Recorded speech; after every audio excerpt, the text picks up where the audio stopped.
Section of the last class, ठीक है। Last class का सेक्शन क्या था आपका? Finished. Let me ask some question. Albert Einstein finished है? What was the name of mathematics teacher of Albert? Only raise your hands from right side. What was the name? Mister Koch नहीं, Koch बोलिएगा उसको। Okay, take you sit now. Next one. And surprised with the answer of who is the math history teacher of Albert? History teacher का नाम बताइएगा Albert का, बताइए please. Mister bond. ये कौन है? Okay, I am totally surprised. Okay, next one. Okay, the question which was asked by the history teacher to Albert, what was the question? History teacher ने कुछ क्वेश्चन पूछा था ना, that I want to know what was the question. हाँ, in which year did the फ्रांसीसी defeated by Prussians in Waterloo, है ना? चलो बैठ जाओ, बहुत अच्छा क्वेश्चन है आपके लिए। क्वेश्चन होगा इस साइड के लिए। पोर्ट्रेट ऑफ ए लेडी पढ़ा चुके हैं क्या इस बैच में? Okay, let me complete today. आज ये कंप्लीट करेंगे, ये पोएम है, इस आसान सा सेक्शन है आपके लिए। और को क्वेश्चन पूछ लेते हैं। डीपीपी तो नहीं मिला होगा अभी, क्योंकि हम कौन सा मिला है? अच्छा ठीक है, तो आज अभी जो नेक्स्ट अपकमिंग है एल्बर्ट का, और एक कौन सा बॉय चाइल्डहुड का मांग रहे थे क्या? इडियट, चाइल्डहुड का समरी लिखाए थे आपको, कुछ क्वेश्चन दिए थे आपको on the spot. You don't need any DPPs in poem, poem में जरूरत ही नहीं है आपको डीपीपी का। इनफैक्ट अगर आपको लगे कि सर प्रीवियस ईयर हमको नहीं जरूरत पड़ा था, अगर आपको लगे कि सर हमको जरूरत है, कहीं कल हमको पता चला कि आप लोग भाई इसका मांग रहे थे चाइल्डहुड का, तो बोले कि नहीं बच्चे को लिखाए होंगे, शायद याद नहीं होगा। 10 क्वेश्चन आपको लिखाए हैं ना, तो that is enough for you, वो आपके लिए इनफ है। लेकिन इवन आफ्टर दैट, इसके बावजूद भी if you need that one I will give you, अगर आपको जरूरत पड़ेगा तो हम सेंड करेंगे। क्लियर? अभी नेक्स्ट एल्बर्ट का हम बना के भेजेंगे आपको इस वीक में, आप ले लीजिएगा। एल्बर्ट का और भी बहुत सारे क्वेश्चन है। Tell me one thing that what was the hobby of Albert? Hobby playing, playing violin, ठीक है, that was right, playing violin. Okay, where was Albert living? Slum area, but I don't know the name. Name क्या था उस slum area का? Munich, ठीक है। Why was Albert living in that slum area? Why? That was the question. Why was Albert living in that slum area? क्यों रह रहा था वो स्लम एरिया में? Because you wanted to say something, stand up, try. Because his father had no more money, है ना, बहुत ज़्यादा पैसे नहीं थे टू स्पेंड आउट, खर्च करने के लिए, इसीलिए that he was living slum area. Okay, where did Albert want to run away? Please please cooperate me. Very good morning, बैठिए, जल्दी बैठिए। वाई वॉज एल्बर्ट लिविंग, आप लोग के लिए क्वेश्चन क्या दिए थे? Where did Albert want to run away? Italy. Albert भाग के कहां जाना चाहता था? Italy. Italy which place? Where did you want to go in Milan?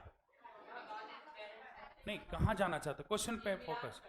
In Milan, I know, Milan किसके पास? टू हिज पेरेंट्स, अपने पेरेंट्स के बाद। Okay, Albert was living a miserable life in school, as we all know that, बहुत ही दयनीय जीवन बिता रहा था स्कूल में। But I have a question that for what purpose was he there in school? To get the degree of diploma, ठीक है। Who was the only friend in the story of Albert Einstein of Albert? Yuri. Tell me the recognition of Yuri. Yuri का recognition बताओ। He is a medical student, ठीक है। Where was Yuri living? Students lodge, वो lodge में, students के lodge में रह रहा था। Okay, now more questions to come. आप ये बताइए that Albert cousin had been mentioned in the story. What was her name? And where was Elsa living?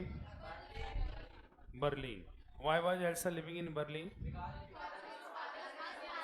Her father had a business there. उनके पिता का वहाँ पर क्या था? नहीं देता, ठीक है। Okay, how did Elsa advise Albert to study?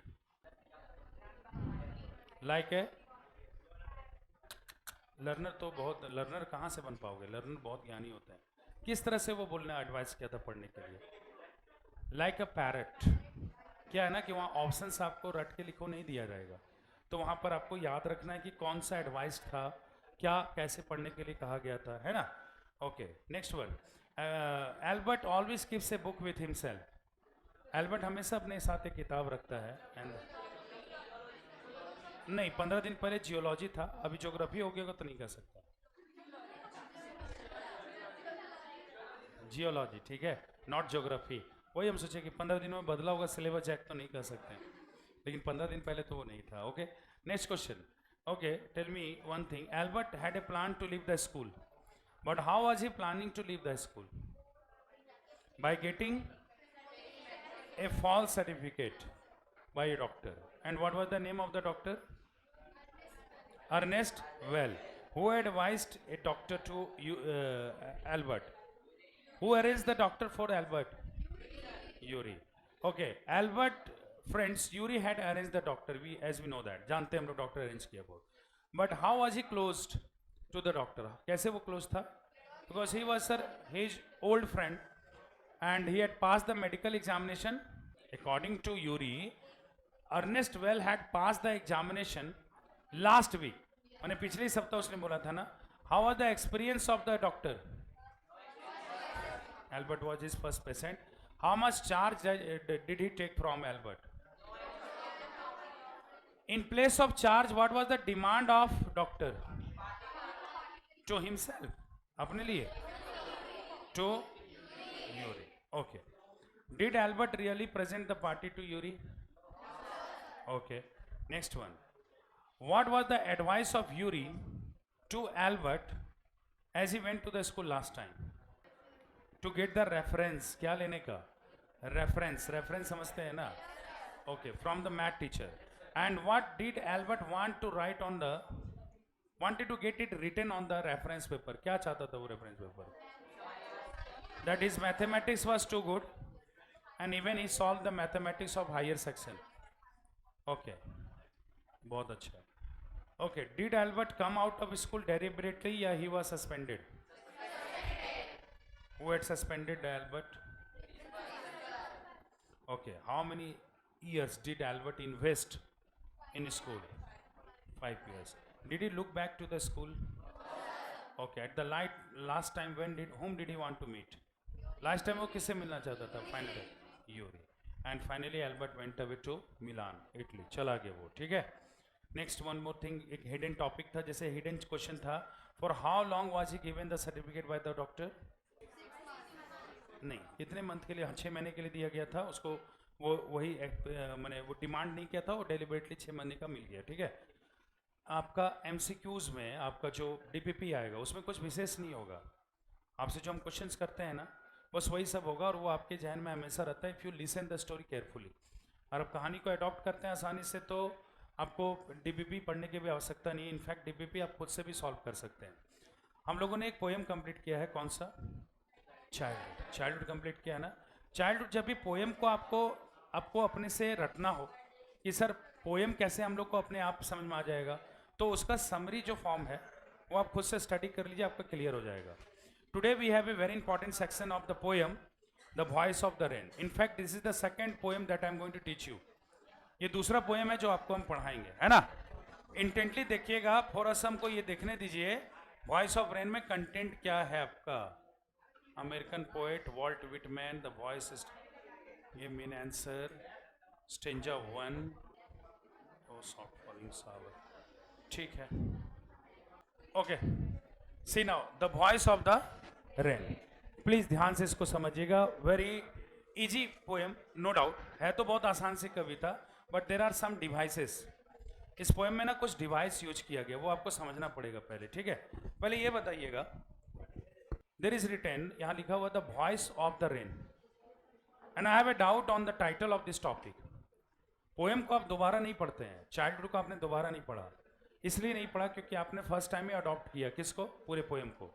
Intently आप अपना 20 से 25 मिनट ध्यान से देखिए पोएम को और बिलीव कीजिए कि आपको दोबारा पलटने का जरूरत नहीं पड़ेगा, ठीक है। I have a doubt on the title of the poem. Title पे ही डाउट है हमको। What was written? Rain. Okay, so now tell me one thing, all of you are belonging to science student, है ना? The sound which has been generated from here is called sound or voice. What was that? And what I'm speaking is called voice or? That means you know what is the difference between voice and sound. मतलब आपको पता है कि क्या difference होता है voice और sound में। इट मीन्स अगर सिंपल सा निकाले, अगर इसका मेथोलॉजी हम लोग आराम से निकालेंगे तो निकलता ये है सर, ह्यूमन बींग्स जो जनरेट करते हैं वो वॉइस है, और नॉन ह्यूमन बींग्स के द्वारा जो जनरेट किया जाता है उसको साउंड बोलते हैं। M I right? Okay, now tell me one thing, what was written? तो लिखा क्या होना चाहिए था? वही तो कंफ्यूजन है। पहला टाइटल में ही कंफ्यूजन हुआ ना, होना चाहिए, क्योंकि अगर टाइटल में कंफ्यूजन है तो फिर पोएम को कैसे इलैबोरेट कर पाएंगे? यहीं पर डिवाइस आ जाता है। समझिएगा एक चीज़, आप में से बहुत सारे बच्चे सीबीएसई से भी पास आउट होंगे और क्लास 11 में या 12 में आप जाएंगे, अगर आप हैं तो आप ये जानिएगा, I don't know about physics, chemistry, mathematics, bio, उसके बारे में क्या है, कैसा सिलेबस उसका हमको नहीं पता, लेकिन आपके 11 और 12 में जो आपका इंग्लिश का पेपर है वो सीबीएसई में भी सेम होता है और आपका जैक में भी सेम होता है, ठीक है। What is the method of learning? Sir method of learning क्या है? मतलब अगर सीबीएसई में क्लास 11 में अगर आप ये चैप्टर पढ़ा रहे हैं और अगर आप जैक बोर्ड और मिक्स पढ़ा दे रहे हैं तो क्या डिफरेंस है? Actually there is no difference. देखना पड़ता है स्टूडेंट कितना डाइजेस्ट कर पाएंगे, ठीक है। अब आप समझिएगा कि क्या बोल रहे हैं हम, आपको क्या कहना चाहते हैं। देयर इज ए सेंटेंस, हम आपको एक सेंटेंस दे रहे हैं, आप बताइएगा एम आई राइट और wrong. My cell phone called me, my cell phone called me, am I right और रॉन्ग? ध्यान से सुनिएगा सेंटेंस को फिर से। My cell phone called me, okay.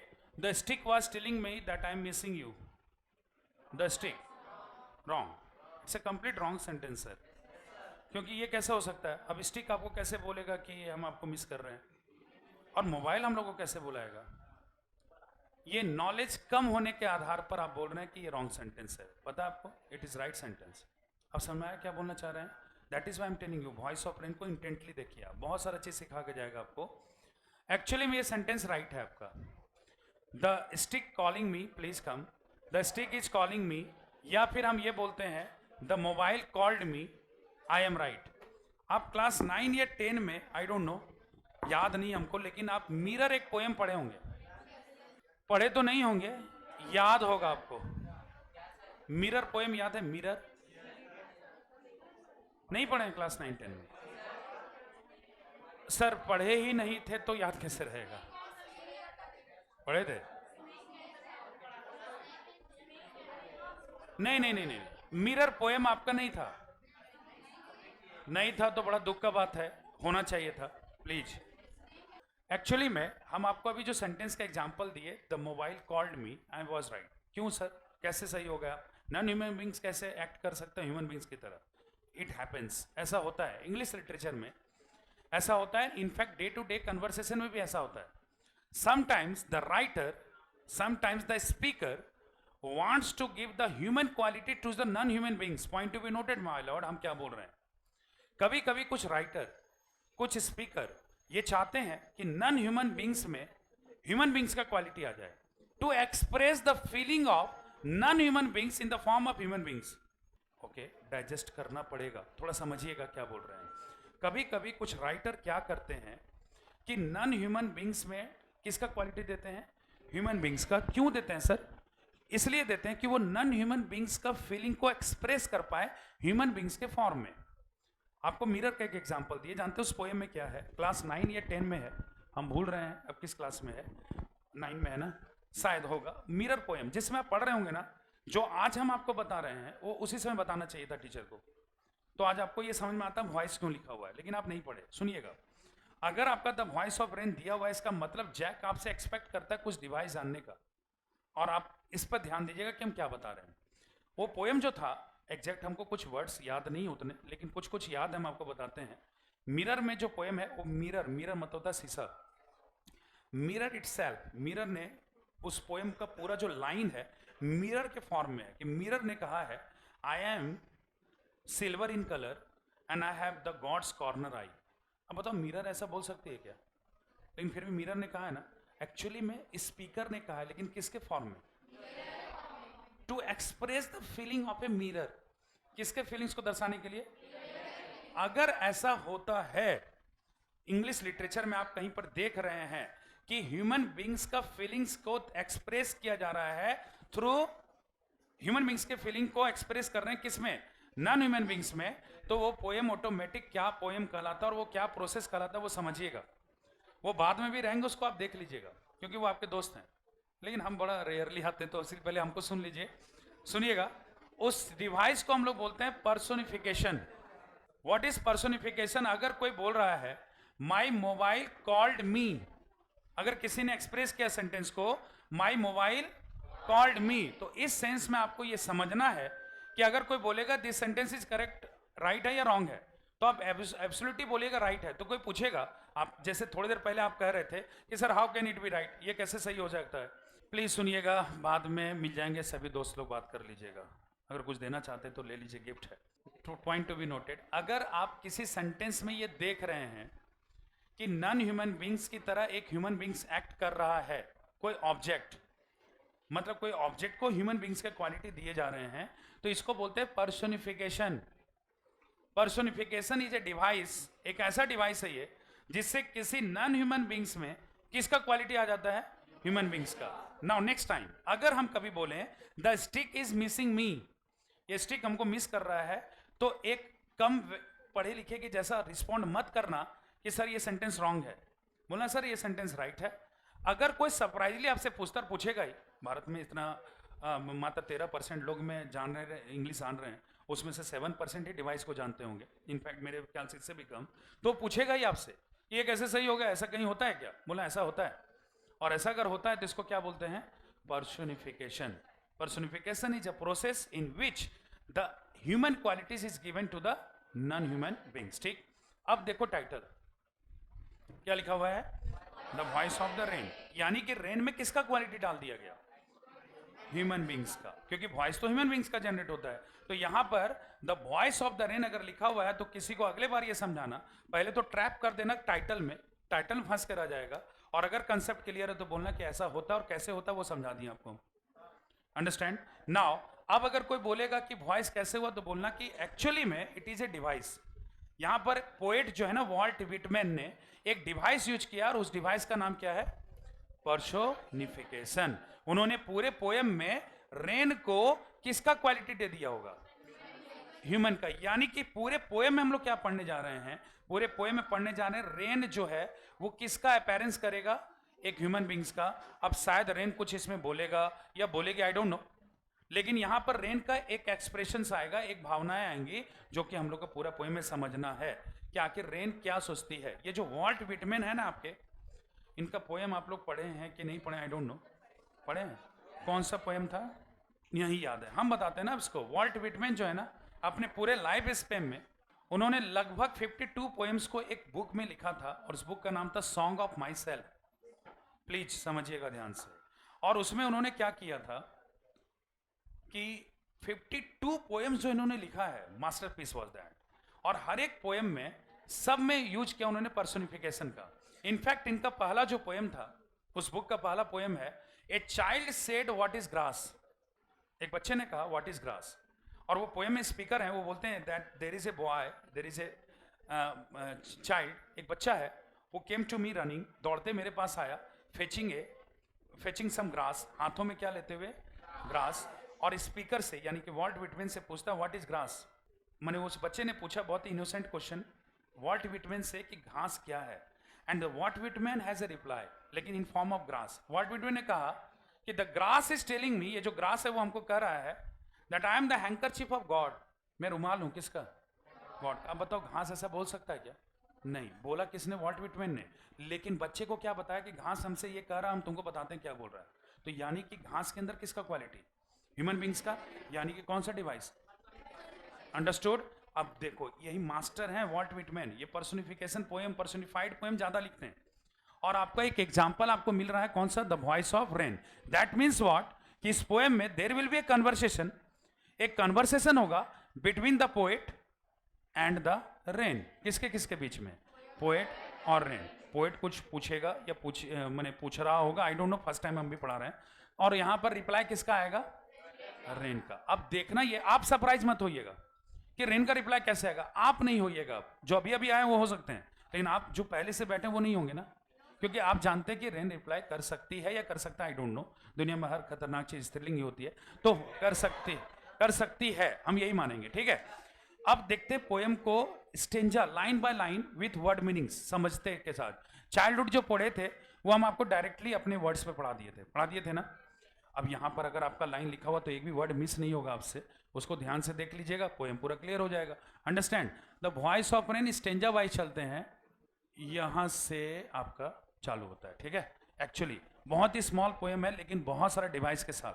Understand, have a look. आप जान गए जो पोएट है उनका पोएम जो है वो the voice of the rain है, क्लियर हो गया। आवाजें आएंगी किसकी, रेन का, माने वॉइस यानी कि कुछ रिप्लाई आएगा। सेकंड थिंग हम लोग ये जान गए कि वॉल्ट विट कंपोजर है, वॉल्ट विटमैन जो इन्होंने इस पोएम को लिखा वो कंपोजर हैं, सिंगर के रूप में हम आप हैं। फ्री वर्स पोएम है इसलिए राग का उम्मीद हमसे कीजिएगा भी मत, ठीक है। First line have a look, सबसे पहला लाइन देखिए आपको कंफ्यूज करेगा, पहला वर्ड, पहला 2-3 वर्ड्स देखिए क्या लिखा हुआ है, हु आर्ट दो। अब नीचे कोई वर्ड मीनिंग नहीं ना लिख दिया, ठीक है, बढ़िया है।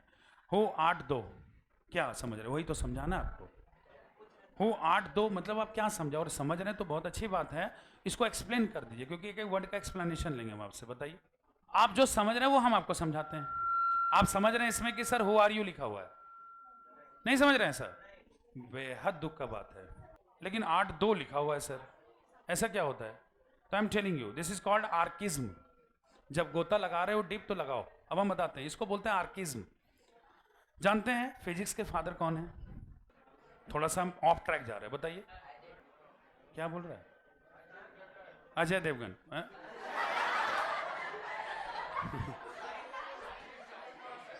I am telling you Newton is considered, Newton. और एक्चुअली में डेवलपर जो थे ना, एल्बर्ट जिसके बारे में आप पढ़े हैं, बहुत सारे ऐसे लोग हैं जिन्होंने डेवलप किया है। फादर कोई भी बन जाए लेकिन डेवलपर बहुत सारे होते हैं जो कि इंप्लीमेंट करते हैं बहुत सारा रूल्स को। आपको ये जान के हैरानी होगी, जो इंग्लिश लिटरेचर है, इंग्लिश लैंग्वेज का कोई फादर नहीं है। Language is a language, language को कोई पितामह नहीं होते हैं। इंग्लिश जो लैंग्वेज है आपका, जो आप लिटरेचर पढ़ते हैं, उनके जो फादर हैं वो जियोफ्री चौसर हैं, जियोफ्री चौसर। लेकिन डेवलपर जो है ना बहुत सारे बने। विलियम शेक्सपियर का नाम सुने हो? कहते हैं कि किसी का समय होता, उनका दौर था, सच एज धोनी, उसका दौर है, तो उनका दौर था विलियम शेक्सपियर। आप एक चीज समझिएगा, पोएम और स्टोरी, पोएम और स्टोरी जो होता है, स्टोरी जब हम लोग पढ़ते हैं तो स्टोरी समझना बहुत आसान होता है। क्यों आसान होता है? क्योंकि वो स्टोरी फॉर्म में लिखा हुआ है, कहानी को, कैरेक्टर को एक दूसरे से जोड़ेंगे पता चल जाता है। लेकिन पोएम का लिखा हुआ कुछ और है, सेंस कुछ और आता है, कभी कभी मतलब कुछ लाइन का और है। 12 में बहुत सारे ऐसे पोएम हैं जिसका पोएम का लाइन कुछ और है, हम लोग सेंस कुछ और निकाल रहे हैं लेकिन निकल रहा है कुछ और। Poem is always difficult to explain. Mass readers पसंद करते हैं स्टोरी को, रीडर्स और लिसनर्स, आप लोग लिसनर हैं, तो रीडर्स जो होते हैं वो ज्यादातर पसंद करते हैं स्टोरी को जिसमें उसका ब्रेन नहीं लगे।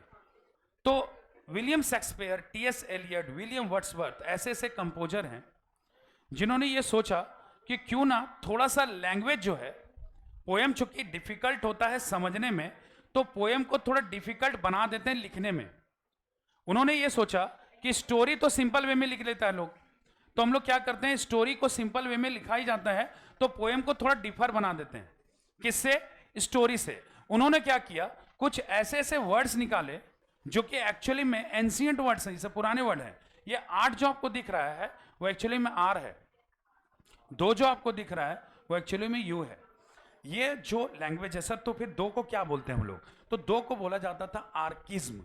ये पुरानी भाषा है, ठीक है। मॉडर्न इंग्लिश में आर्किज्म का यूज नहीं होता था। और अब क्वेश्चन आता है कि सर जब यू से काम चल रहा था तो उन्होंने 2 क्यों किया? बोलते हैं ना जिसका युग आता है वो कुछ ना कुछ परिवर्तन करता ही है।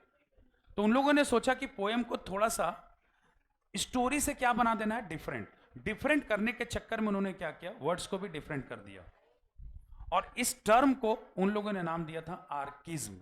ठीक है। तो अगर आपसे नेक्स्ट टाइम अगर हम फिंगर टिप यहाँ रखें और आपसे पूछे कि I am not getting this word, तो पहले ये समझ लेना कि बताना सर ये एक्चुअली में आर है, और ये आर्ट जो लिखा हुआ है, ये जो टर्म है सर, इसको हम लोग क्या बोलते हैं, आर्किज्म बोलते हैं। ठीक है, तो एग्जैक्टली आपको समझना क्या है कि क्या लिखा हुआ है, हु आर यू। पोएम को स्कैंसन फॉर्म में पढ़ना क्या कहलाता है, मतलब आज जो पढ़ाएंगे सर वो थोड़ा डिफर क्यों होगा। स्कैंसन का मतलब होता है एक एक वर्ड, अगर हम आपसे पूछे कि दो का मतलब यू होता है, तो हम आपसे ये अगला क्वेश्चन पूछेंगे कि यू किसके लिए यूज हुआ यहाँ पर, ये आपको बताना पड़ेगा। ठीक है, तब समझ में आता है कि नहीं पोएम बच्चा का क्लियर है। अंडरस्टैंड। अब यहां पर लाइन क्या है उसको ध्यान से देखिए, and who are you, this is the question asked by Walt Whitman. हम आपको बता रहे हैं ये क्वेश्चन किसने पूछा है, और ऑब्वियस सा बात है कि हम आपको बिगिनिंग में ही बोले थे कि ये पोएम एक कन्वर्सेशन है between rain and the speaker, speaker यानी कि वॉल्ट विटमैन।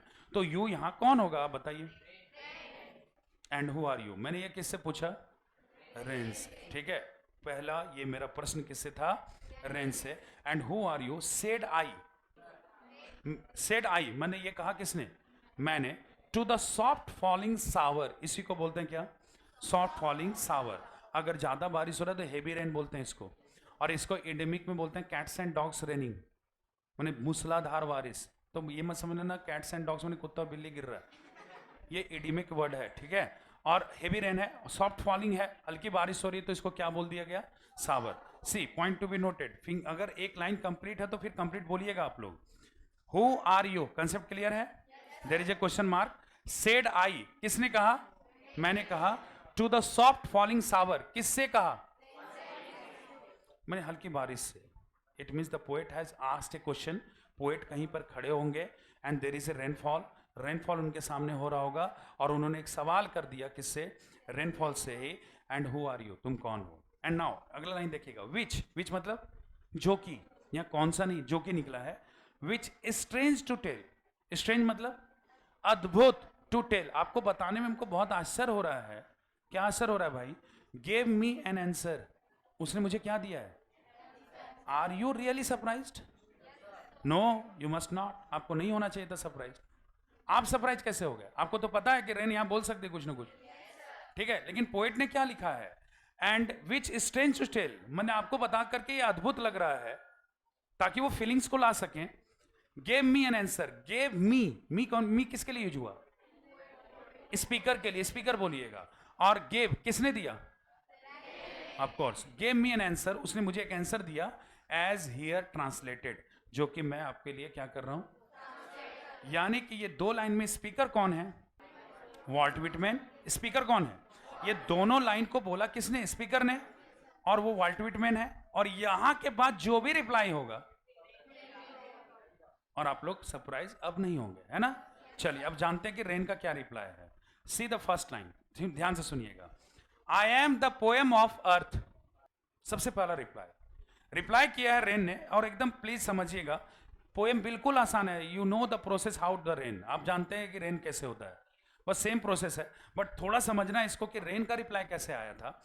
रेन का पहला लाइन जो रिप्लाई है वो क्या है पता है, I am the poem, poem का मतलब क्या होता है, कविता, कविता मतलब गीत, गीत का मतलब संगीत, संगीत मतलब गाना जो आप सुनते हैं, अंडरस्टैंड। तो आई एम द पोएम, यहां पर रेन ने कहा कि मैं एक तरह से गीत हूं, किसके गीत हूं, अर्थ की। ठीक है भाई, कैसे बाद में समझेंगे, लेकिन फिलहाल उन्होंने क्या कहा, रेन ने का रिप्लाई यह है कि मैं गीत हूं किसका, अर्थ का। Said the voice of the rain, किसने कहा यह बात, वहां पे कॉमा है, दैट डज नॉट मीन कि रेन का वॉइस खत्म, रेन अभी बोल रही है। यहां पर आपको ये क्लियर समझाने के लिए, जबकि हम यहीं तक पढ़े तो आप समझ गए किसने कहा था, लेकिन पोएट को यह बात पता नहीं ना है कि डिजिटल बोर्ड में एक एक वर्ड करके एक्सप्लेन करके पढ़ रहा होगा ये, अंडरस्टैंड। तो यहां आपको ये क्लियरली लिखा हुआ है, said the voice of the rain, ये बात किसने रिप्लाई किया है, रेन ने। आगे बढ़ते हैं, eternal I rise impalpable out of the land, सुनिएगा, मरणशील समझते हैं, मॉर्टल जो मरणशील हो, इमॉर्टल मतलब जो जिंदा, अमरणशील कोई वर्ड है कि नहीं आई डोंट नो, ठीक है, अमरणशील कोई वर्ड होगा कि नहीं, कि और कोई वर्ड होगा उसका, होगा शायद, मेरे ख्याल से वर्ड होना चाहिए, अमरणशील, है ना।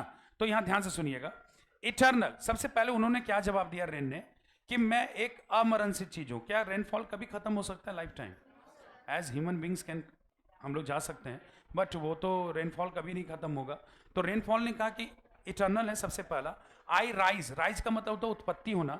मेरा जो उत्पत्ति होता है वो प्लीज समझिएगा इम्पैबल आउट ऑफ द लैंड। सबसे पहले ये जानिएगा कि मेरी उत्पत्ति जो है वो अदृश्य है, वो आप देख नहीं पाते हैं, लेकिन ये मेरा उत्पत्ति कहां से होता है? Out of the land and the bottomless sea. Bottomless मतलब अंतहीन, और सी मतलब समुद्र। यानी कि अगर आपसे क्वेश्चन पूछें वेयर इज द ऑरिजन, अगर अलग वर्ड में आपसे पूछे हम where is the origin of the rain, तो आप रिप्लाई दे देंगे ना? Yes sir, I can reply the origin of the land is the sorry rain is the land and the bottomless sea. यानी कि ऑरिजन कहां से होता है? पृथ्वी से या फिर जो मतलब समुद्र तल की गहराई से। ठीक है, समझिएगा। यानी कि अगर हम ये क्वेश्चन को अलग ढंग से भी पूछ दें कि from where does the rain originate, same reply होगा। अगर हम आपसे पूछे from where does the rain rise, वही रिप्लाई होगा। बस समझ रहे हैं? वर्ड्स को चेंज कर दो सर, लेकिन आंसर तो सब सेम आना है। ठीक है, तो सबसे पहले रेन ने क्या कहा कि मेरा उत्पत्ति कहां से है? पहले ये जानिएगा, मेरा उत्पत्ति कहां से होता है? जमीन से या फिर बॉटमलेस सी से। ठीक है, अपवार्ड टू हेवन, प्लीज समझिएगा, अपवार्ड की ओर, टू हेवन, किसकी ओर? हेवन। एक्चुअली में as a science student you know the process of rainfall. आप जानते हैं रेनफॉल का प्रोसेस, वाष्प बनता है, वाष्प बन के कहां गया?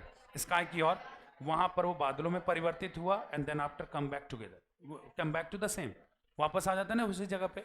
समझ रहे हैं ना? तो बस यहां पर भी वही समझ रहे हैं, लिटरेचर है, लिटरेचर की भाषा में स्काई की जगह उन्होंने क्या लिखा? अंडरस्टैंड? अपवार्ड टू हेवन, हम ऊपर की ओर जाते हैं, और वो ऊपर कहां की ओर जाते हैं? Heaven. If I ask you where does the rain move? Towards the heaven. ठीक है, वेंस, वेंस का मतलब, अच्छा एक बात बताइए, वेयर का मतलब? ठीक है, बस बस ना, बोलो ना हाँ। अच्छा, वेन का मतलब? वेन, बस जब भी तो होता है। इसी तरह से वेयर का मतलब भी होता है कहां और जहां। याद रखिएगा, पढ़ाएंगे एक WH वर्ड चैप्टर पढ़ाएंगे, बहुत इंटरेस्टिंग है, जिससे आप छोटे छोटे वर्ड्स को भी जान सकते हैं। उसका मतलब जहां भी होता है। ठीक है, समझिएगा। वेंस का मतलब क्या निकला यहां पर? वेयर। अपवार्ड टू हेवन की ओर गए, जहां, सॉरी, वेगुअली, सुनिएगा ध्यान से, वेगुअली फॉर्म्ड। वेगुअली का मतलब सर? Vaguely that you cannot see, cannot touch, cannot feel. एक ऐसा चीज जहां पर हम गए और आप देख नहीं पाए, बट वेगुअली फॉर्म्ड। फॉर्म्ड मतलब हो गया टुगेदर, फॉर्म्ड मतलब एक साथ हो जाना, और लिखा भी हुआ। कैसे फॉर्म्ड होते हैं? All together. ऐसे क्लाउड का प्रोसेस होता है ना भाई, जहां पर हम गए और वेगुअली, जहां पर आप हमको देख नहीं पाए, बट आई फॉर्म टुगेदर, हम क्या हुए? एक साथ फॉर्म कर गए, चेंज्ड, अपने आप को बदला, एंड येट द सेम, कहां वापस आने के लिए? सेम। समझ रहे हैं मेरी बातों को? अब देखिए, फिंगर टिप अगर हम ऐसे रख दिए कि हमको ये लाइन समझना है आपसे। ठीक है, जैसे सपोज करो कि अगर हम पोएम को जब पढ़ा रहे हैं तो आप कैसे इसको क्लियर करोगे? अगर हम आपकी तरफ देख रहे हैं और इधर फिंगर्स कर दिए कि हमको ये वर्ड नहीं समझ में आया, बिना देखे, तो आप हमको अगर समझा दिए तो समझ लीजिएगा कि आपका क्लियर है। तब ना इसका आंसर हुआ कि हाँ सर, यहाँ पर हम आपको आगे पीछे का मतलब सही समझा सकते हैं कि क्या इसका सेंस आ रहा है। ठीक है, अब जैसे यहाँ तक में है, तो यहाँ तक का हम लोग को अगर समराइज निकालना फॉर्म, तो हम लोग क्या बोलेंगे कि sir there was a question by the poet from the soft falling shower that who are you, and sir it is very strange that there is a reply from the rain. Rain की तरफ से reply आया, and the first reply of the rain is that I am the voice of the I am the poem of the earth. I don't know sir why, but she is telling that she is the song of the earth. वो actually other words में ये कह रही है कि वो song है कहाँ की? अर्थ की। and she rises, कहां से राइजेज होती है? From the land and bottomless sea, upward to heaven, कहां की ओर जाती है? हेवन की ओर। Where she changed her self, जहां पर वो अपने आप को बदलती है, to come back to the same, कहां वापस आने के लिए।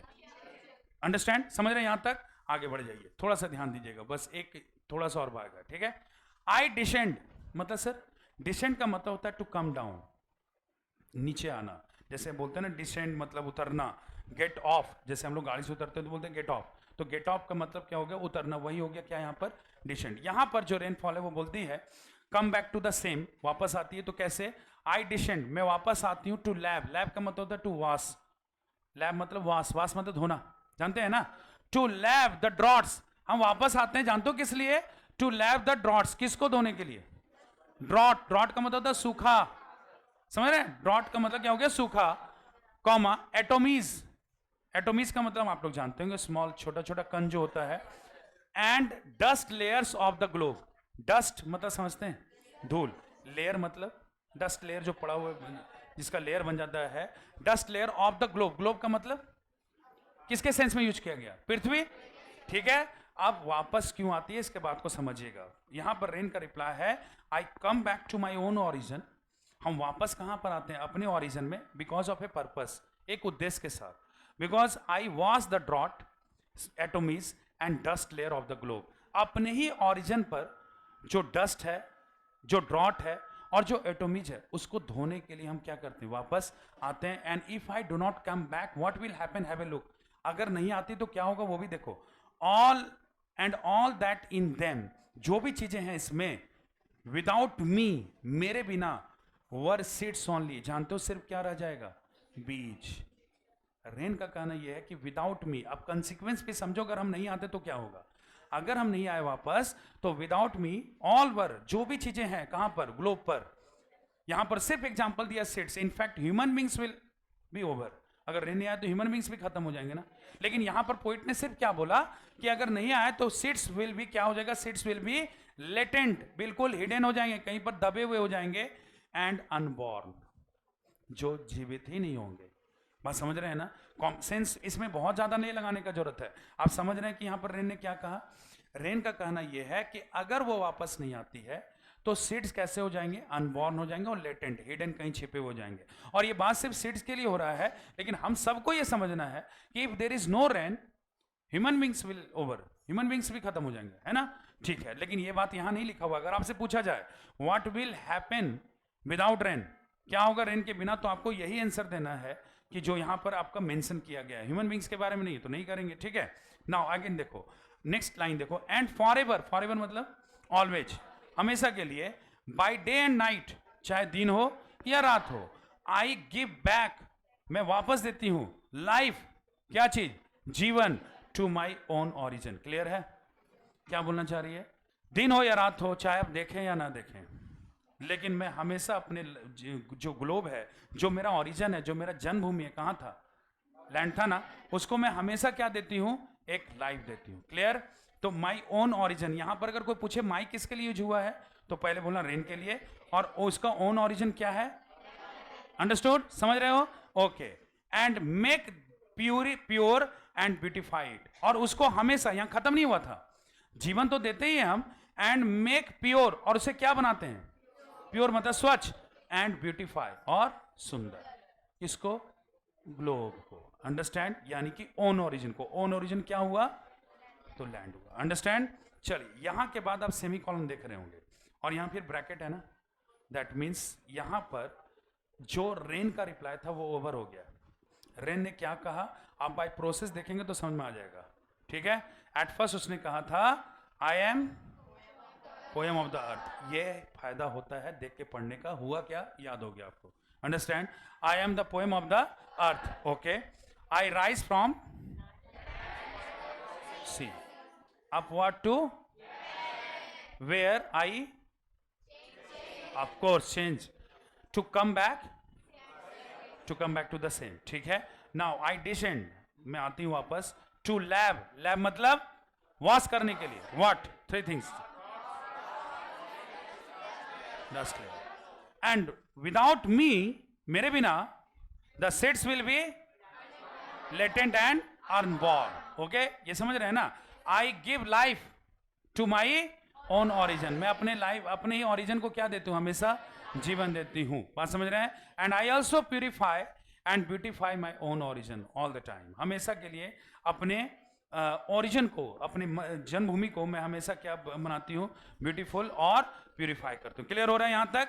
आगे देखिएगा ब्रैकेट्स में क्या लिखा हुआ है, और तब आपको समझ में आएगा कि जो पहला लाइन था पोएम का, जो पहला लाइन था, जो रिप्लाई था रेन का, आई am the poem of the अर्थ, वो क्या है वो आपको हम तुरंत समझाएंगे, वो भी क्लियर हो जाएगा आपका क्रिस्टल। फॉर सॉन्ग, जिस प्रकार से सॉन्ग के लिए ब्रैकेट में लिखा हुआ है, ठीक है, देखिएगा, for song issuing from its birth place after fulfilment raked और अनरेक्ड लिखा होगा, डली विथ लवली रिटर्न्स। सुनिएगा, एक सॉन्ग जो होता है ना, सॉन्ग मतलब क्या होता है? गाना। बर्थ प्लेस से उठता अपना, जैसे कोई सॉन्ग है जिसको आप प्ले किए, ठीक, अपने बर्थ प्लेस से उठा और ये फुलफिल करता है सबका डिजायर को। मतलब गाना जब बजता है तो सभी लोग के तरफ जाता है। अच्छा, क्या ये गाना कभी ये नोटिस करता है कि किसको ये गाना पसंद है या नहीं पसंद है? नहीं, ये अपना काम करता है ना, and comes back to the same place again, और फिर से वापस आ जाता है। फिर से आप प्ले करोगे, फिर से ओरिजिन से बजना चालू होगा, वापस आ जाता है। वेदर यू लाइक इट और not, the song does it's work. आप इसको पसंद करें या ना करें, सुने या ना सुने, लेकिन सॉन्ग अपना काम करके निकलता है ना। Exactly the poet is telling, ठीक उसी तरह से the rain starts from its birth place. Rain कहां से स्टार्ट हुआ? अपने बर्थ प्लेस पे, and making its journey comes back to the same. फिर से कहां वापस आ जाता है? वेदर यू सी और नॉट, भले ही आप इसको देखें या ना देखें, लेकिन रेन ने अपना काम कर लिया। Exactly at last ultimately the poet has compared the rain with the song. मतलब पोएट ने किसको कंपेयर किया? रेन को। किससे? जिस तरह से सॉन्ग अपना काम किया ना, एग्जैक्टली। अब देखो पहला लाइन क्या रिप्लाई था? आई एम द पोएम, मैं गीत हूं। किसके? क्यों जानते हैं? Because my journey starts from the earth and it comes to the earth. Understand? यही था पूरा पोएम। समझ में आया? अब यहां पर देखते हैं कि यहां क्या समझाया गया है, कौन सा वर्ड हमारे लिए डिफिकल्ट हो सकता है और कौन सा नहीं। स्टेंजा 1 2 का मतलब यू लिखा हुआ है, सॉफ्ट फॉलिंग मतलब ड्रॉपिंग सॉफ्टली, सावर रेन ड्रॉप्स, ये सब समझ रहे हैं ना? सावर रेन ड्रॉप्स है आपका, और इसका समरी भी लिखा देंगे। एक्सप्लेनेशन ये लोग अपनी भाषा में दिए, हम अपनी भाषा में लिखवा देंगे, ठीक है? The poem begins with the poet asking for the identity of the soft falling rain shower. Okay, आप एक बार देख भी ले सकते हैं। Much of the surprise of the poet, actually वो क्लेम कर रहे हैं लेकिन उनको सरप्राइज नहीं हुआ होगा। The rain replies to his question which the poet translate for his readers, जो कि पोएट ने ट्रांसलेट कर दिया किससे? रीडर्स के लिए। माने उसका पॉइंट ऑफ व्यू को, रेन के पॉइंट ऑफ व्यू को पोएट ने अपने भाषा में ट्रांसलेट किया है।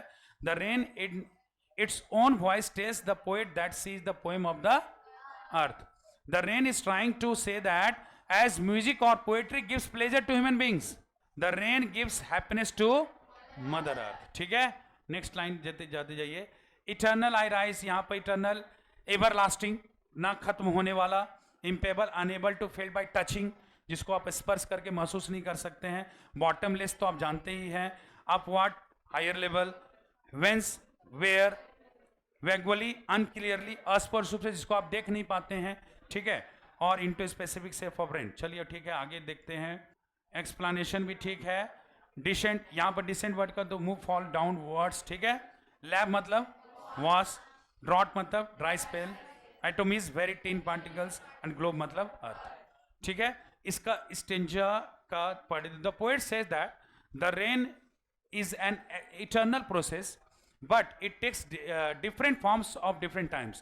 It rises from the land and the deep sea in the form of integral water vapor and goes up to the sky. There it takes an indistinct shape in the form of clouds. जहां पर आप नहीं देख पाने वाले वाष्प को जो आप देखते हैं, वो अपना एक स्वरूप, बादल का स्वरूप को धारण करती है। Although it changes in its form or shape, its core matter remains the same. भले ही अपना रूप बदल दे, लेकिन इसका जो स्पेसिफिक टारगेट होता है वो सेम होता है। क्या टारगेट होता है? Since vapour and clouds contain water, they can get transform into the other.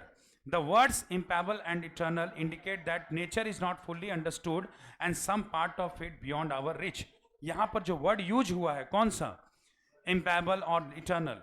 कुछ ऐसे पार्ट हैं जो हम लोग, नेचर का कुछ ऐसा हिस्सा जो हम लोग देख नहीं पाते हैं, वो हमारे पहुंच से बहुत बाहर है। जैसे जो वाष्प बन के ऊपर जाता है, जो आप देख नहीं पाते हैं, ये एक नेचुरल प्रोसेस है जिसको हम लोग देख नहीं पाते हैं, क्योंकि कुछ चीज़ों को समझना हमारे लिए नहीं है। रेन का जो यहाँ पर यही बात बताया गया है कि कुछ चीज़ें हमारे बियॉन्ड द लिमिट चली जाती हैं। ठीक है, नेक्स्ट पार्ट है, यहाँ से आपको ये समझ में आ रहा होगा। Explanation, the rain drops pour down from above to wash away droughts and dust layer involving earth. It satisfies the thirst of the dry earth and hates everything that is degrading and is lying lifeless. The shower remove the dust particles and make earth clean and green.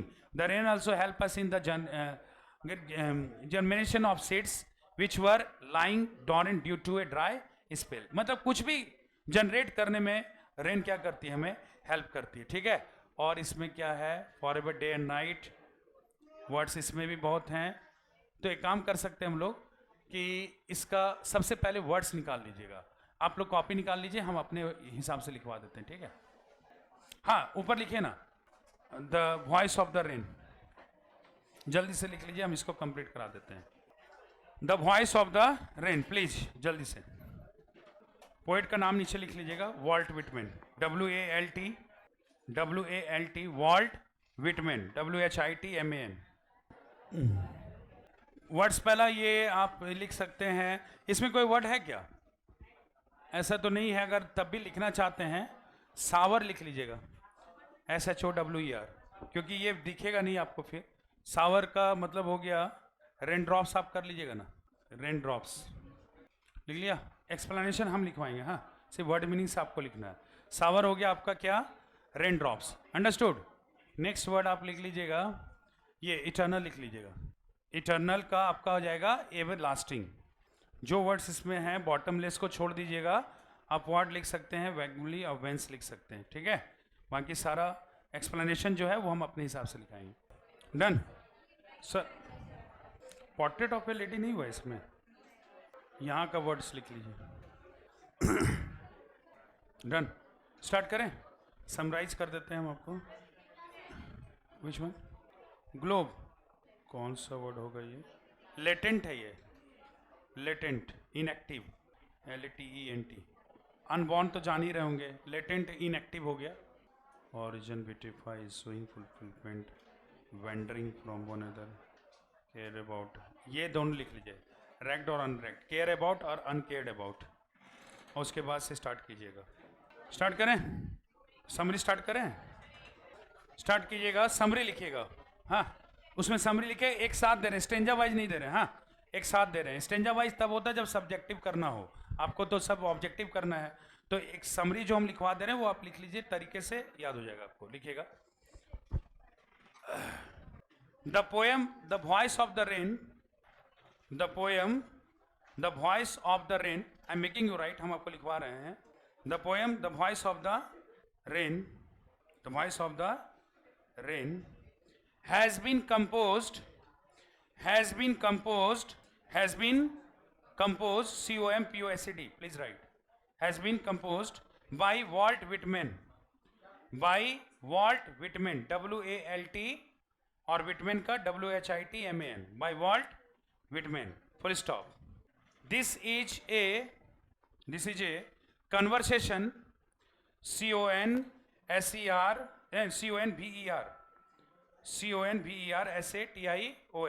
This is a conversation between the poet and the rain. Between the poet and the rain. Full stop. In the poem, the poet asks, S लगा देना, the poet asks, the soft falling shower, who are you? The soft falling shower, who are you? The soft falling shower, who are you? Question mark दे दीजिएगा। It is strange that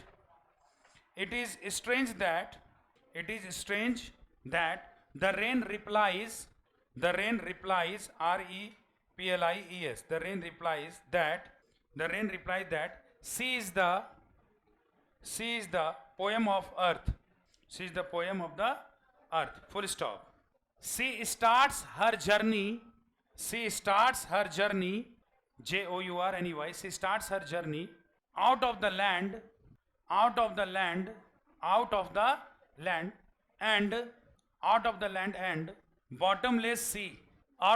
and bottomless sea, full stop. She also tells that she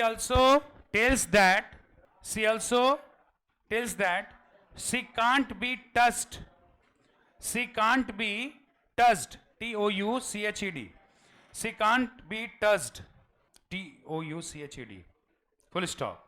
She makes her journey,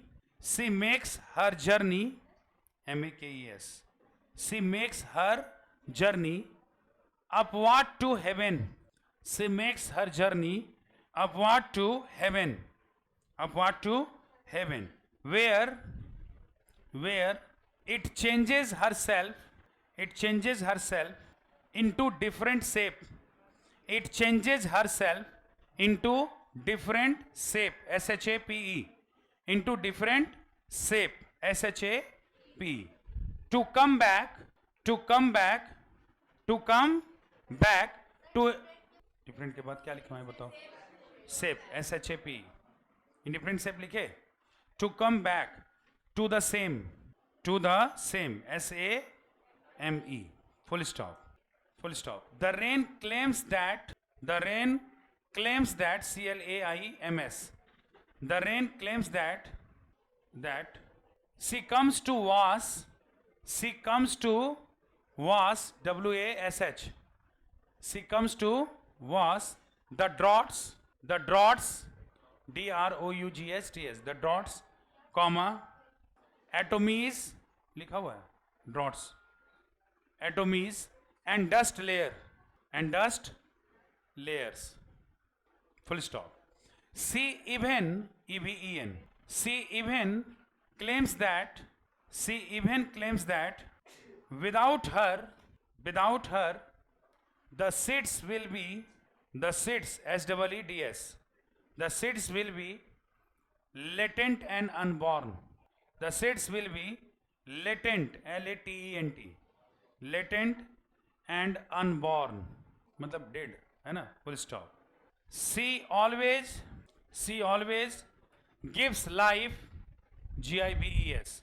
She always gives life, LIFE, to her own origin, to her own OWN, origin, ORIGIN, to her own origin. वो हमेशा life देती है किसको? अपने origin को, full stop. She makes the globe, MAKES, she makes the globe pure and beautiful. She makes the globe pure and beautiful. She makes the globe pure and beautiful, full stop. At last the poet compares the rain to the song, full stop. As the song करो पहले, sorry, rain हटा दिए. As the song starts from its birthplace, and after fulfillment, यहाँ लिखा हुआ था ना, after fulfillment, completing the cycle, after fulfillment, and after fulfillment goes back to the same,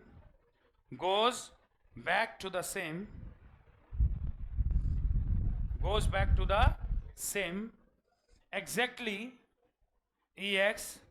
EXACTLY, exactly. The rain does the same. Rain भी यही काम कर लेती है ना. जैसे इसमें क्वेश्चन दे रहे हैं वो आपका डीपीपी की तरह हो जाएगा, राइट डाउन विदाउट एमसीक्यू. वो आपको खुद ही बनाना है. क्वेश्चन दे देंगे, एक लाइन ड्रॉप कर दीजिएगा. क्वेश्चन जैसे देंगे एक लाइन ड्रॉप करके फिर दूसरा क्वेश्चन, एक लाइन में वो ड्रॉप जो किया आपका आंसर होगा, ठीक है. Write down. The first question, who is the composer of the voice of the rain? Who is the composer of, आप क्यों नहीं लिख रहे हैं? अच्छा वो लिख दे रही है. Who is the composer of the voice of the rain? Done. Next question, the poem, अगला क्वेश्चन है the poem the voice of the rain. The poem the voice of the rain is a conversation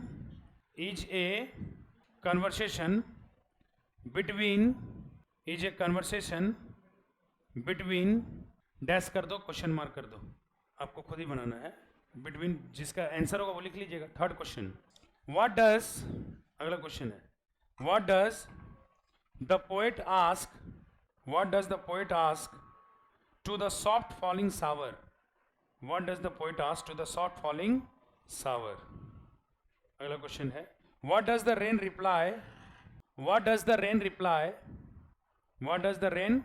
reply to the poet's question, poet's apostrophe s दीजिएगा. Question, next question, अगला question है from which two places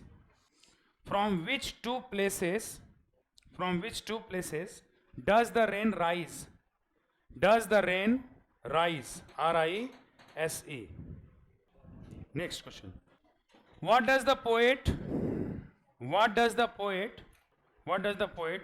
compare the rain with? What does the poet compare the rain with? Next question. Which device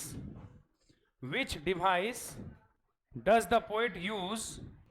Which device does the poet use to present the rain? Next question. What does the word descend mean? What does the word descend mean? DESCEND. What does the word descend mean? Next. Descend mean MEAN. DESCEND. अगला question लिखिएगा. Why does the rain come back? Why does the rain come back to the earth? Why does the rain come back to the earth? Why does the rain come back to the earth? Next question है what will happen? अगला question है what will happen without rain? What will happen without rain? What will happen without rain? Next. कितना question हुआ? 10 हुआ. Reservation थोड़ी है, एक आध बढ़ सकता है. Next one. What two things TWO, what two things does the rain do? What two things does the rain do with its origin? With its origin. ORIGIN. With its origin. लिख लिए? चलो ये 11 क्वेश्चंस है तो आप कर लीजिएगा. Understood? हो गया ये सेक्शन. पता नहीं था इसके बाद भी क्लास है. क्या चीज का? केमिस्ट्री. सॉरी. चलिए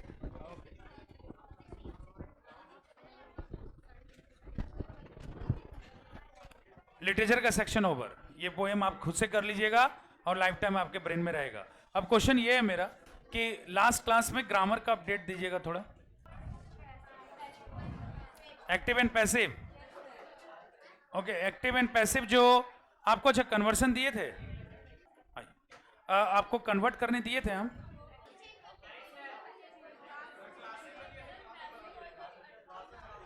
नहीं, हाँ क्लास में दिए थे.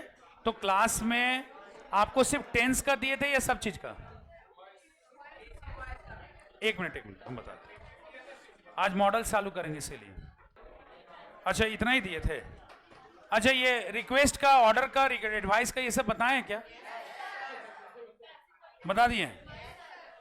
अच्छा मतलब you can convert active into passive. एक सेंटेंस दे रहे हैं वो पैसिव बनाइएगा. People say honesty is the best policy. ये बताए थे? बताइए.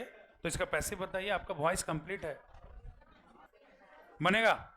मतलब हम आपको लास्ट कहां छोड़ दिए हमको याद नहीं, इसलिए पूछ रहे हैं. मतलब रिक्वेस्ट, ऑर्डर और एडवाइस के बाद नहीं कुछ बताया. थोड़ा सा और लिख लीजिए. अच्छा नॉलेज का चीज बता देते हैं. लिखिएगा ऊपर passive voice of. Grammar section निकालिए. कॉपी तुरंत सबमिट कर रख देता है. मैं रॉबर्ट बोलते रहेंगे. चलिए निकालिए जल्दी से. Passive voice of some additional sentences. Passive voice of, अच्छा बता दे रहा आज आपको. Passive voice of some additional sentences. लिख लिए? Passive voice of some additional sentences. कुछ एडिशनल सेंटेंस दे रहे हैं जिसका पैसिव वॉइस होना आपको सीखना चाहिए. लिख लिए? बिफोर आई गो फर्दर, इससे पहले कि इसमें कुछ बताएं, देखना यह है कि मेरा एफर्ट्स कुछ काम करेगा भी कि नहीं. हमको ये जानना है that all of you who are sitting here have decided to become doctors and engineer. मतलब लक्ष्य निर्धारित जरूर किए होंगे आप लोग. और मेरे ख्याल से हम आप लोगों को देख पा रहे हैं कि भविष्य में आप कहीं नहीं मतलब हैं, एक अच्छे डॉक्टर हैं और एक अच्छे इंजीनियर हैं, यही देख रहे हैं हम? गलत देख रहे हैं? थैंक यू, हम सुनना चाह रहे थे। ओके, तो one more thing, I have question for you. मैंने किसी का भी ये बहुत अच्छा रहता है कि गोल बच्चे पहले बना लेते हैं कि सर नीट करना है या फिर जेईई मेंस है, सबका अलग अलग टारगेट है, भले पूरा नहीं होता है। तो इसमें से कोई बच्चे हैं, टू बी ऑनेस्टली बताइएगा, जो जनरल कंपटीशन भी सोच के रखें? Very good. मतलब जैसे अगर नीट नहीं हुआ तो जनरल कंपटीशन में जाओगे कि नहीं? यूपीएससी, जेपीएससी, बैंक पीओ सोचे हैं कि नहीं? अच्छा किए हैं, सोच के रखे हैं। ठीक है, यहाँ पर लोग बोलते हैं कि आप एक ही डायरेक्शन में बने रहो तभी सफलता मिलते हैं, दो नाव पर पैर मत रखो। भैया चार पर रखने का जरूरत पड़ेगा, क्योंकि वास्ट वर्ल्ड है यहाँ पर, एक नहीं तो दूसरा ऑप्शन देखना ही रखना पड़ता है। अब एक चीज हमको बताइए, जनरल कंपटीशन में आप लोग को इंटरेस्ट है, बहुत अच्छा लगा सुन करके। जनरल कंपटीशन जो भी है, आप एसएससी दे दो, LDC, upper division, lower division, clerk, railway, loco pilot, bank PO, NDA, defence, जहां भी आप लोग रखे होंगे लक्ष्य, जिसका भी जो भी लक्ष्य है, आपको पता है 4 पेपर कॉमन होता है, पता होगा?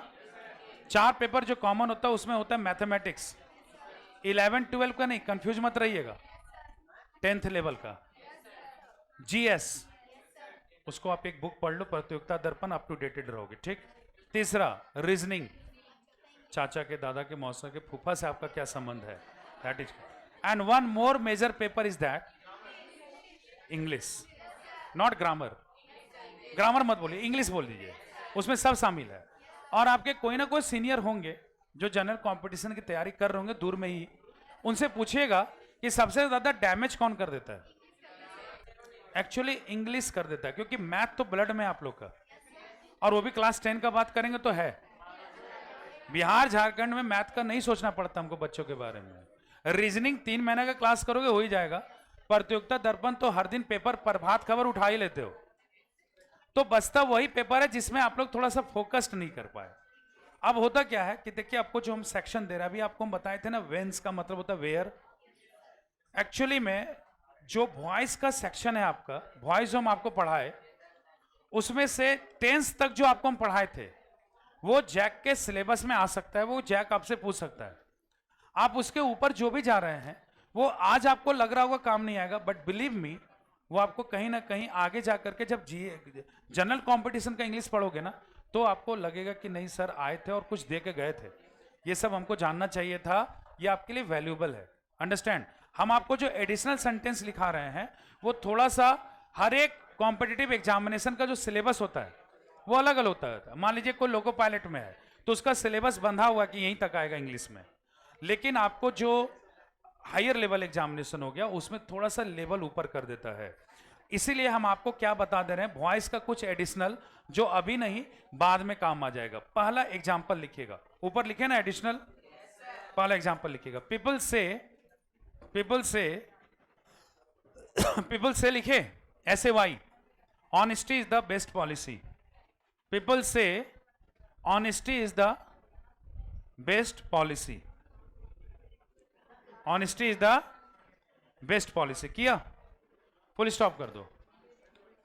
People say honesty is the, और देते हैं,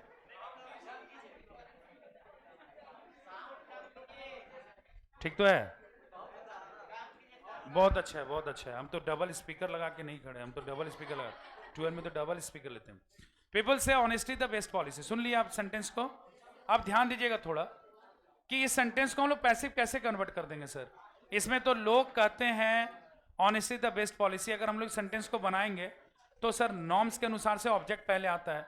अब इसमें पता भी नहीं चल रहा ऑब्जेक्ट कौन है। लोग कहते हैं ईमानदारी अच्छी नीति है, लोग कहते हैं हटा दो, तो ईमानदारी अच्छी नीति है, इसमें मेन वर्ब है कहाँ जो पैसिव कन्वर्ट करेंगे?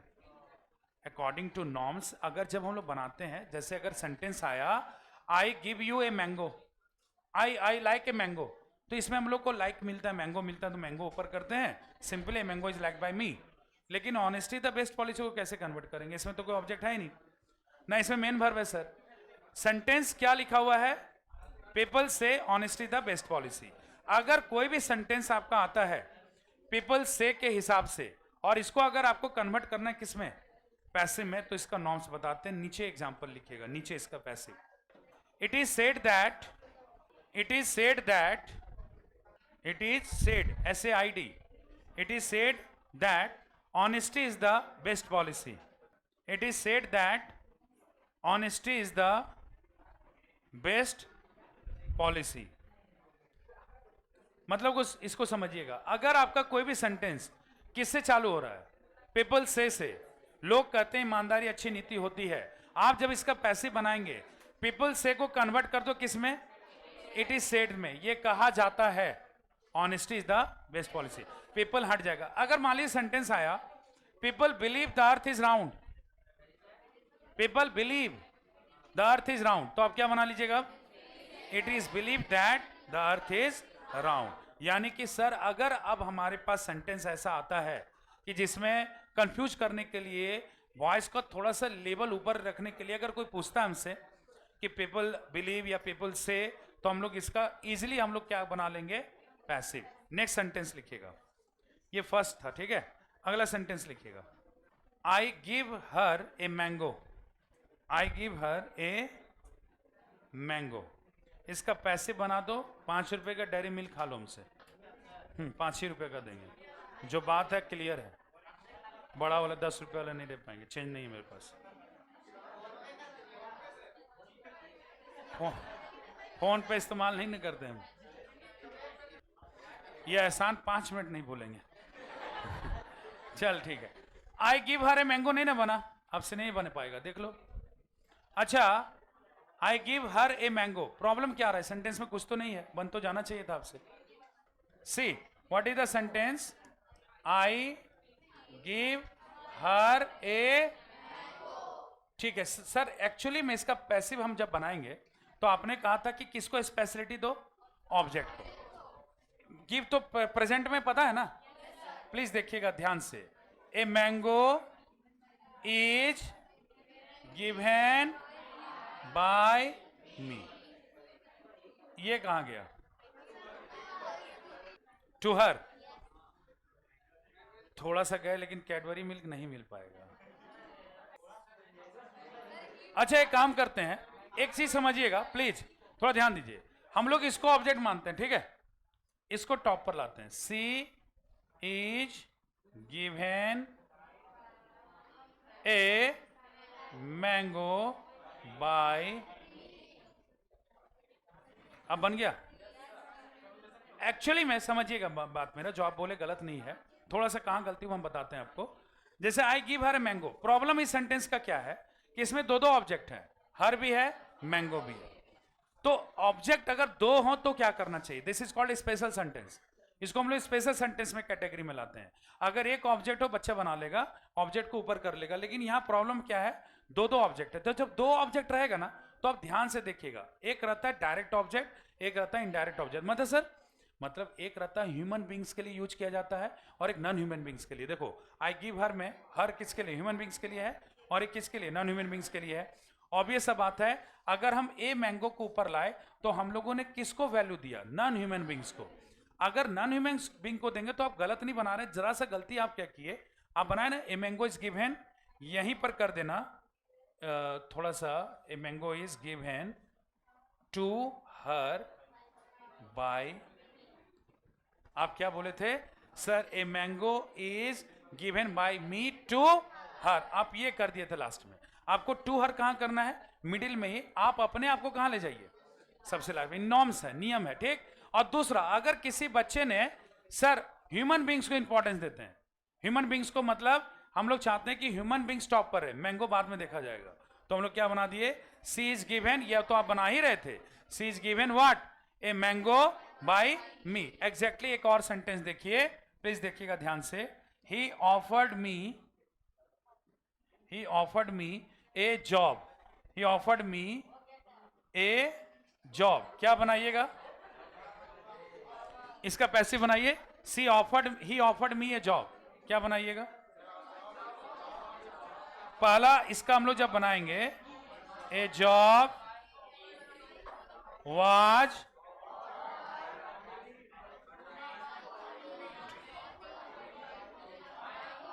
Bye him, a job was offered to me by him, this is called, हम लोग नॉन ह्यूमन बींग्स को दिए, अब आते हैं ह्यूमन बींग्स पर। अगर इसी को ऊपर लाएं तो I was offered A job by, दोनों में जिस मेथड से आपको बनाना है बना सकते हैं। एग्जाम्पल लिख लीजिए, इसका एग्जाम्पल प्लीज लिख लीजिए। डन, बन गया। एक और सेंटेंस बताएंगे, वो स्पेशल कैटेगरी में जाएगा, फिर मॉडल चालू करेंगे। आई एम सो सॉरी, इस बार जो दे रहे हैं इसका पैसे बना लो, 10 वाला डेयरी मिल्क देंगे सभी के लिए। बस आपको जवाब जो देना है वो विद इन 1 मिनट दे देना है। इरेज करें। सेंटेंस है, this is called mid voice. कोई बोले ना आपको कि वॉइस मेरा एकदम क्रिस्टल क्लियर है, इंसेक्ट के जैसा, कीड़ा के जैसा पढ़े हैं, तो एक सेंटेंस से पूछ दीजिएगा उनसे और पता चल जाएगा आपको क्या है उसका नॉलेज। सेंटेंस है, बनाइए इसका पैसिव और फिनिश कर दिए वॉइस। अच्छा ये वाला डिफिकल्ट है, कोई बात नहीं, और देते हैं। ये बना लो, मिल्क इज स्वीट, बनेगा? हाँ सर बन जाएगा, स्वीट इज मिल्क।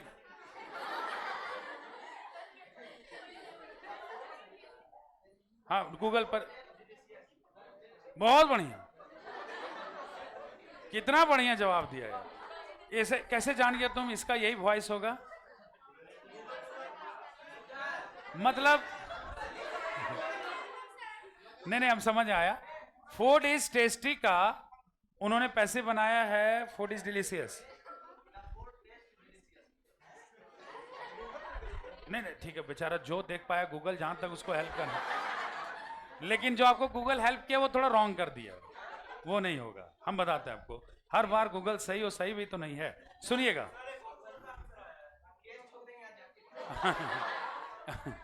देखिए इधर, आपको अगर इसका पैसिव बनाना है, this is called mid voice. इसको नाम ही दिया जाता है कौन सा? वॉइस। एक्चुअली में थोड़ा सा ऊपर आ जाइए। फूड इज टेस्टी का अगर आपको पैसिव बनाना हो तो क्या करना होगा उसे समझिएगा। आप बताइए, फूड अगर टेस्टी है तो ये आपको पता कैसे चलता है? जब आप खाते हैं तो, जब आप टेस्ट करेंगे तभी तो पता चलता है। देखिए इसका कैसे बनाइएगा, इसका बनाइएगा, food is tasty when, when मतलब जब, इट इज, तो वही तो बोल रहे थे, when it is tested. Milk is sweet, अगर व्हेन का जगह इफ भी लगा देते हैं ना, इफ मतलब होता अगर, तो भी सही है आपका। बात समझे? अच्छा एक और बता दो, iron is hot when it is tested, test. बहुत बहुत धन्यवाद, गजब आप लोग बता दिए। लेकिन फिलहाल डेयरी मिल्क नहीं मिला, नहीं देंगे, आदत तोड़ के दे दें। Food is tasty when it is tested. Please इसको लिख लीजिए। हम थोड़ा सा एक अलग चैप्टर का इंट्रोडक्शन भी देना चाहते हैं, हमारे पास time.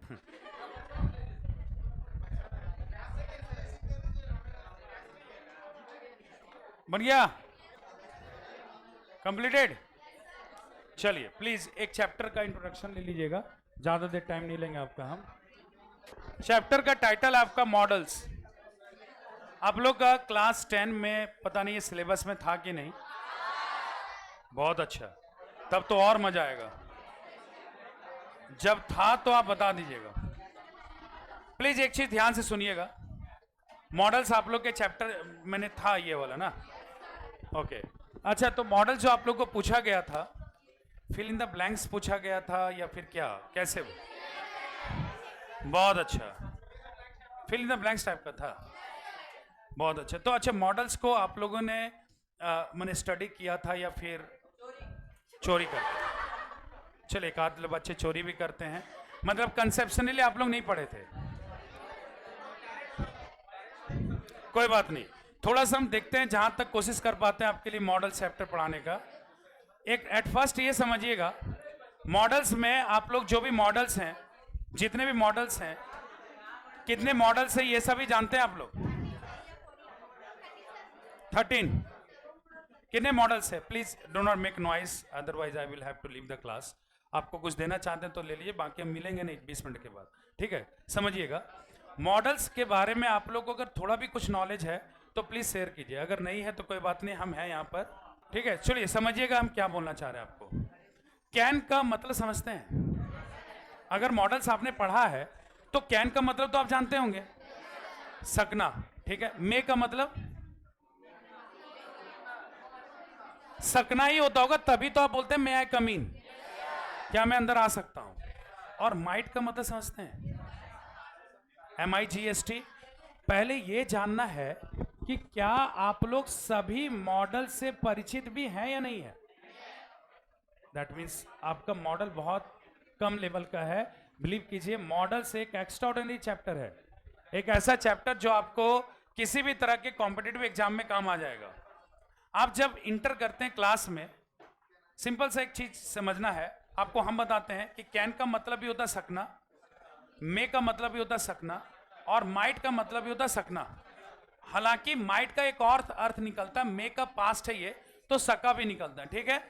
Now when you enter the class, जब आप क्लास में इंटर करते हैं तो आप क्या बोल करके इंटर करते हैं? मे आई कम इन सर। नाउ अगर if the meaning remain same, अगर सर मतलब सेम है तो कैन वी से कैन आई कम इन? मे का यूज आप रिक्वेस्ट के लिए करते हैं। अच्छा एक बात बताओ, बहुत अच्छा बात बोले आप, क्या मैं अंदर आ सकता हूं? ये ट्रांसलेशन किसी को बनाने दिए हम और वो बच्चा बनाया है कैन आई कम इन, तो आप उसका गलत काटेंगे?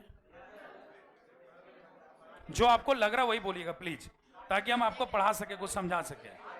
कैन आई कम इन अगर किसी ने लिखा है, देखिए क्या मैं अंदर आ सकता हूं, यहां पर अगर कोई आके बोल रहा है कि सर कैन आई कम इन, तो नहीं होना चाहिए, क्योंकि वो परमिशन ले रहा है, क्योंकि आप सामने हमको देख रहे हैं। चलिए ये ट्रांसलेशन किसी को देते हैं, किससे रिक्वेस्ट किया गया ये तो हम नहीं बोले हैं, लिखा हुआ क्या मैं अंदर, और उस बच्चे ने बनाया है कैन आई कम इन, आप उसको गलत करेंगे या सही? कंफ्यूज हुए कि सर आई डोंट नो? अच्छा एक सेंटेंस है, प्लीज इसको ध्यान से देखिएगा, हम एक सेंटेंस दे रहे हैं, आप बताइएगा कि सही है या गलत है अपने सेंस के साथ से, ठीक है। आई कैन वॉक, और किसी बच्चे ने लिखा है आई मे वॉक, और किसी बच्चे ने लिखा है आई माइट वॉक। आप ये बताइए, तीनों का मतलब तो सकना ही होता है ना? Which one is right? I can. Confused? हम यही चाहते हैं कि आपको आज कंफ्यूजन में छोड़ दें। बताइए कौन सा सही है? अच्छा डाउटफुल है sir. How many students are agree that, कितने छात्र ये एग्री करते हैं कि केवल कैन सही है? Raise your hands. Okay no issue. कितने ये मानते हैं कि तीनों सही है? बहुत अच्छा, बहुत अच्छा, वेल डन। आपका मानना ये है, वेल डन हम खराब सेंस में भी बोलते हैं, मतलब ये मत समझिए कि अच्छा ही बोल रहे हैं हम आपको। I can walk, I may walk, I might walk, मतलब आपका ये मानना है कि तीनों सही है। रीजन तो आप पहले से भी नहीं जानते थे, ऐसे ही परसेप्शन लगा करके काम कर दिए, तीनों सही है ना? ठीक है, बट तीनों का डिफरेंस नहीं कर पाएंगे आप। डिफरेंस कर पाएंगे तीनों कैसे? अगर कोई बच्चा, वो बच्चा कोई और नहीं हम ही है, हमको ये बताओ what is the difference between this three. अगर मेरा एग्जाम में आ गया मैं चल सकता हूं, तो कौन सा बनाएंगे? आप फिर से सपोर्ट कर गए, जब आप बोल रहे हैं तीनों सही है तो हम कुछ भी बना के आएंगे, तो आप सही कीजिएगा ना। मास्टरपीस हो, तीनों सही है या नहीं? तुरंत बदल दिए बात को। अच्छा केवल एक सही है? जो भी आंसर आता है ना उसमें कॉन्फिडेंस रहा करो, सीखने आए आप गलतियां कीजिए तभी तुम सिखा पाएंगे। अंदाजा पे मत चलाइए प्लीज, कंसेप्शनल पढ़ाई कीजिए कि सर इसमें डाउटफुल है, अगर हम ही को बनाए देते सर आप, तो हम आई कैन वॉक बनाकर ही निकल जाते। सर आई मे और माइट हम सोचते भी नहीं, क्योंकि मेरे अनुसार वो गलत है। आपको जो लगता है वो क्यों नहीं करते आप? तीनों सही होगा। कुछ स्टूडेंट्स का मानना तीनों सही होगा, और कुछ स्टूडेंट्स का मानना कि सर केवल एक सही होना चाहिए, और वो क्या? यही माने ना हम। चलिए बहुत अच्छा। तो जिन स्टूडेंट्स को लगा तीनों सही है, वो एक्चुअली में राइट हैं, वो सही बोल रहे थे। रीजन उनको भी नहीं पता है, ऐसा नहीं कि उनको हम भारत रत्न देने वाले हैं, भी रीजन उनको भी नहीं पता। चलिए एक और सेंटेंस देखिए please. I can walk fast, writing थोड़ा एडजस्ट कर लेना। हाँ, आई मे वॉक फास्ट, और किसी ने बनाया है आई माइट वॉक फास्ट। कौन सा सही?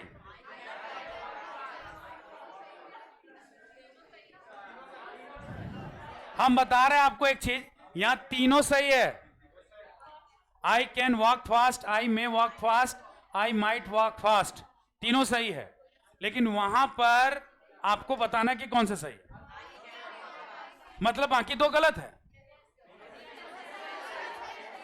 तीनों सही है। Well done.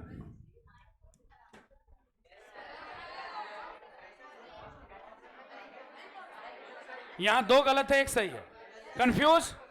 कंफ्यूज किए ना? देखिए, यही है मॉडल। मॉडल में यहां पर जब हम लोग लिखते हैं आई कैन वॉक, तो सर का क्लेम करना है कि आई कैन वॉक सही है, आई मे वॉक सही है, और आई माइट वॉक सही है। लेकिन वही दूसरे पार्ट ऑफ द सेंटेंस में जब जाते हैं तो आई कैन वॉक फास्ट सही है, आई मे वॉक फास्ट रॉन्ग है, I might walk fast wrong है। अब क्यों आ गया? इसके लिए कॉपी में हेडिंग दीजिए मॉडल्स प्लीज, 1 मिनट लगेगा, जल्दी से। गोवर्धन, फिर ही एंट्री मारे हो क्या यहां पर? मास्टर फीस हो यार, तुम लोग को देखने के लिए चिड़ियाघर में टिकट लगना चाहिए था। वीक में एक दिन मिलते हैं, उसको भी मिस यूटिलाइज कर देते हो। राइट डाउन मॉडल्स लिखिए। 11-12 के बच्चे को क्या बोलना चाहिए, बोलेंगे क्यों? लिखे, उस पर ऊपर हेडिंग दे दिए मॉडल्स। सबसे पहले आपको लिखना है, नीचे एक डिफिनेशन हम दे रहे हैं, पहले वो लिखिएगा। मॉडल्स आर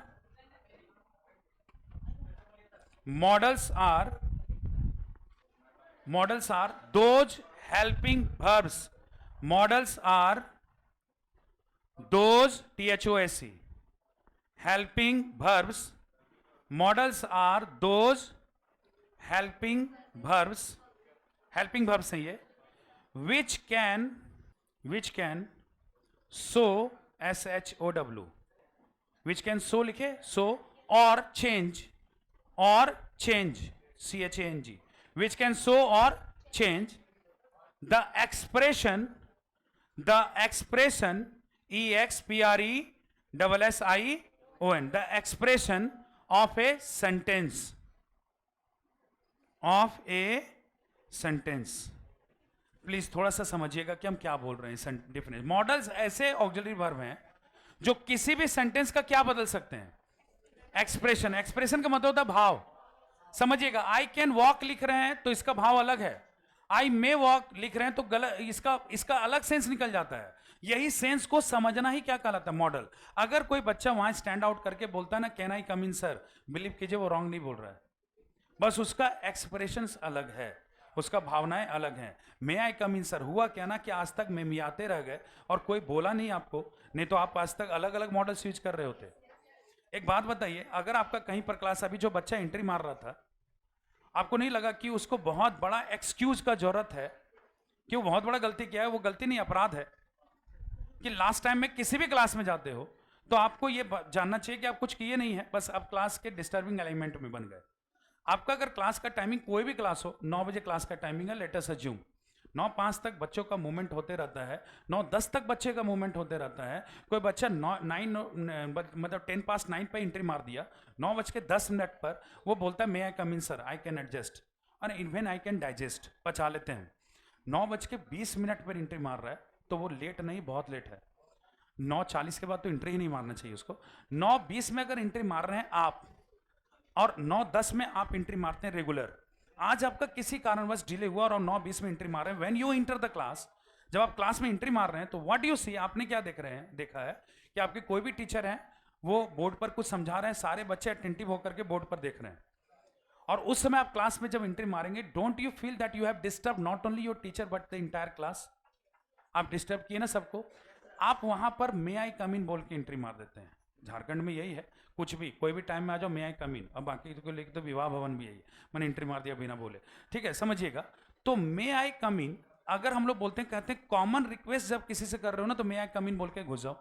लेकिन जहां आपको लगे कि now you have committed not a mistake but a blunder, आपने ब्लंडर कर दिया है, नाउ यू नीड ए विशेष आग्रह, अब आपको विशेष आग्रह की जरूरत है. You need to be polite in front of the person. उस पर्सन के सामने आपको विनम्रता से आना होगा कि गलती नहीं हुआ सर, बहुत बड़ा गलती हुआ है, इसीलिए प्लीज अंदर आने का परमिशन दे. वहां मे का यूज नहीं करना था आपको, वहां माइट का यूज करना था. ये नॉलेज होगा तभी तो बड़े बड़े शहर में मेट्रो सिटीज में जाएंगे और वहां पर मैंने कार्टून नेटवर्क बन के आएंगे. इडियट, समझना चाहिए ना. अगर आपको देखिए, कहते हैं कैन का परमिशन कहाँ यूज करो. कैन का कहते हैं दोस्तों के साथ. भैया दोस्त से तो छीन लेते हैं सर, मांगने की क्या जरूरत है. लेकिन समझिएगा, कहते हैं कि समय समय की बात है. अगर आपका दोस्त आपके बगल में है, वो दोस्त नहीं आपका कलीग है, आप जिसको जानते हैं, आपको पेन का जरूरत पड़ गया अचानक से और एग्जामिनेशन की बात है, अगर आप पेन नहीं लिए तो आप लिख नहीं कुछ पाएंगे, तो वहां आपको रिक्वेस्ट क्या चीज से करना था, कैन से, मे से या माइट से. गलत. कैन से कीजिएगा तो सामने वाला का दया दृष्टि बरसेगा कि नहीं, गारंटी नहीं है. लेकिन अगर माइट से कर दिया और सामने वाला मॉडल समझता है तो बगल से मांग के दे देगा, गारंटी है. तो जरूरत पर कहां पर क्या करना है ये समझना पड़ेगा ना. अगर आप बहुत भूखे हैं, आपका दोस्त लेके आया नाश्ता, छीन लेते हैं आप, अच्छा है छीनिए. लेकिन आपको लगे कि नहीं कलीग है सर, बहुत अच्छा जान पहचान तो नहीं बन पाया, भूख बहुत जोर से लगा, जरूरत है, might I take your piece of single piece of bread, बोल दो, अपना वाला भी दे देगा, अगर समझ रहा है तो. समझ रहे हो. तो आप लोग क्या है, सब आया, 9 बजे भी एंट्री मार रहा है, मे आई कम इन सर, 9:30 बजे मे आई कम इन सर. प्रॉब्लम ये है sir is engaged, may I come in sir पर ध्यान ही नहीं दे पाए. और एक चीज समझ के देखिए, अगर कोई बच्चा आया 9:30 बजे पढ़ा रहे हैं कोई टीचर, और सब लोग पढ़ रहे हैं और आप ही लेट आते हैं, अक्सर दिखता है जो सबसे लेट आते हैं, वो अगर बोलते हैं might I come in sir, तो बोर्ड पर लिखते लिखते एक बार आप पर ध्यान जरूर जाएगा और बाकी सबका भी ध्यान आप ही पर. उसमें आपको बहुत अजीब सा लगेगा क्योंकि आप लेट नहीं है, बहुत लेट हैं, तो उसमें आपको पता नहीं चलेगा, मतलब गजब का फीलिंग आएगा जब सब आपको देख रहा होगा. मे आई कम इन में तो पहचान ही नहीं बनता, might I come in sir अब सब देखा, और अगर कोई अदर सब्जेक्ट के हैं तो बोलेगा पता नहीं क्या क्या बोला है, लेकिन चबिए अंदर आ जाओ. अंडरस्टैंड. तो I will teach you the models, very interesting chapter. अगर आप एब्जॉर्ब करना चाहें तो बहुत सारा चीज है, but in my next class when I come I will teach you models. Models के साथ एक और chapter, the portrait of a lady. Till then, have a great day to all of you and enjoy your weekend.